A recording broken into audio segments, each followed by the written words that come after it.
DNA में हमारा अगला विश्लेषण उस अंतर्राष्ट्रीय खबर से जुड़ा है जिसकी चर्चा पिछले 100 घंटों से पूरी दुनिया में चल रही है। यह खबर थाईलैंड और कंबोडिया के बीच युद्ध से जुड़ी है। लेकिन आज हम आपको यह बताने वाले हैं कि थाईलैंड और कंबोडिया के बीच युद्ध में अमेरिका के राष्ट्रपति डोनाल्ड ट्रंप कैसे हार गए। खुद को सीजफायर की दुनिया का सरपंच कहने वाले ट्रंप को एक छोटे से देश थाईलैंड ने कैसे आईना दिखा दिया, यह समझने के लिए आपको थाईलैंड से आ रही खबरों को गौर से देखना चाहिए।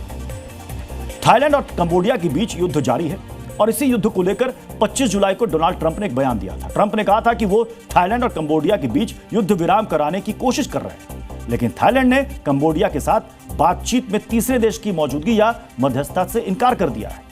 थाईलैंड की सरकार ने साफ साफ कहा कि अगर कंबोडिया युद्ध विराम चाहता है तो वो सीधे थाईलैंड से बात करे। अमेरिका की तरह मलेशिया ने भी मध्यस्थता का ऑफर दिया था। हालांकि थाईलैंड ने मलेशिया के सीज फायर प्रस्ताव की रूपरेखा को स्वीकार कर लिया था, लेकिन मलेशिया भी मध्यस्थता थाईलैंड को कबूल नहीं है।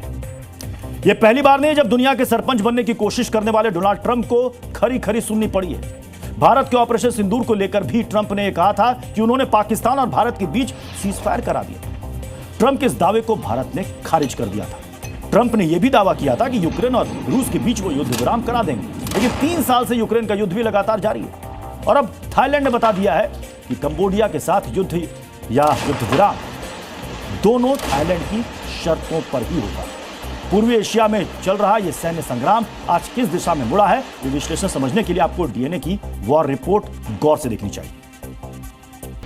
थाईलैंड और कंबोडिया के बीच जो टकराव हवाई हमले और छोटी दूरी की आर्टिलरी स्ट्राइक से शुरू हुआ था, वो अब लंबी दूरी की मिसाइलों और ड्रोन हमलों तक पहुंच गया है।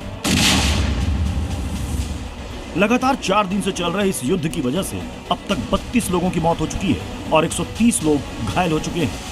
ये सभी युद्ध पीड़ित थाईलैंड और कंबोडिया के बॉर्डर पर रहते थे। लगातार हो रही बमबारी की वजह से सीमावर्ती इलाकों से लोगों का पलायन भी शुरू हो गया। इस युद्ध को अब तक कंबोडिया पर थाईलैंड का हमला ही माना जा रहा था, लेकिन आज थाईलैंड की सरकार ने एक आधिकारिक बयान के जरिए अपने पक्ष को दुनिया के सामने रखा। अपने बयान में थाईलैंड की सरकार ने कहा, कंबोडियाई फौज ने पहले लंबी दूरी की तोपों से थाईलैंड के 2 सामरिक अड्डों पर हमला किया था, जिसके बाद हमें हवाई हमले के लिए मजबूर होना पड़ा। हमें इंटेलिजेंस के आधार पर पता चला था कि कंबोडियाई सेना फुमाकुआ के इलाके में घुसपैठ करना चाहती थी। कंबोडिया का मकसद हमारी जमीन पर लंबे वक्त तक कब्जा करना था। थाईलैंड से आए इस बयान के बाद इस युद्ध को लेकर दुनिया का मत दोबारा शिफ्ट हो गया है। अब तक थाईलैंड को आक्रामक देश माना जा रहा था, लेकिन थाईलैंड ने जो आकलन पेश किया है उससे लगता है कि कंबोडिया भी युद्ध से परहेज नहीं कर रहा था। थाईलैंड और कंबोडिया की फौज लगातार एक दूसरे पर हमले कर रही है। थाईलैंड ने काफी पहले ही सीमावर्ती इलाकों में बमबारी से बचने के लिए शेल्टर बना लिए थे, लेकिन कंबोडिया ये नहीं कर पाया था। इसी वजह से माना जा रहा है कि युद्ध में कंबोडिया को जान माल का ज्यादा नुकसान हो रहा है। हालांकि कंबोडियाई सरकार ने युद्ध विराम के लिए अपील की है, लेकिन थाईलैंड का दावा है कि कंबोडिया युद्ध विराम की बातचीत की आड़ में बड़ी सैन्य तैनाती की तैयारी कर रहा है। कंबोडिया पर लगाए गए इस आरोप से जुड़ी एक तस्वीर भी आज सामने आई। ये वीडियो कंबोडिया के सीमावर्ती कस्बे ओदार मरीची का बताया जा रहा है।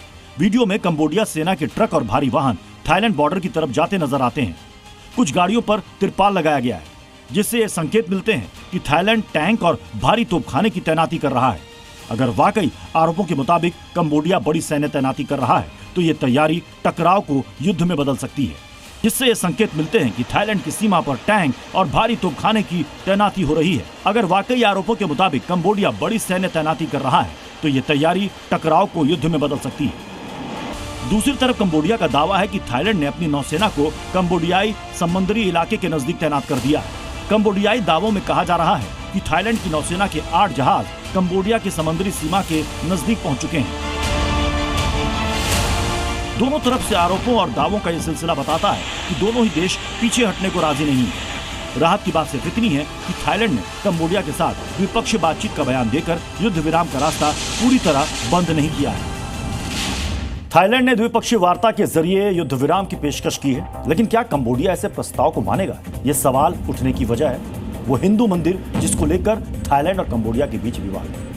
प्रिय विहार शिव मंदिर को लेकर थाईलैंड का संभावित प्लान क्या हो सकता है, ये समझने के लिए आपको इस हिंदू मंदिर से जुड़े मुकदमे का इतिहास बेहद गौर से देखना और समझना चाहिए। वर्ष 1954 में थाईलैंड ने प्रिय विहार शिव मंदिर परिसर पर कब्जा कर लिया था। इस कब्जे के खिलाफ वर्ष 1959 में कंबोडिया ने आईसीजे यानी कि इंटरनेशनल कोर्ट ऑफ जस्टिस का रुख किया था। 1962 में कोर्ट ने फैसला सुनाते हुए कहा था कि मंदिर परिसर में स्थित 9 में से 6 मंदिरों पर कंबोडिया का हक है।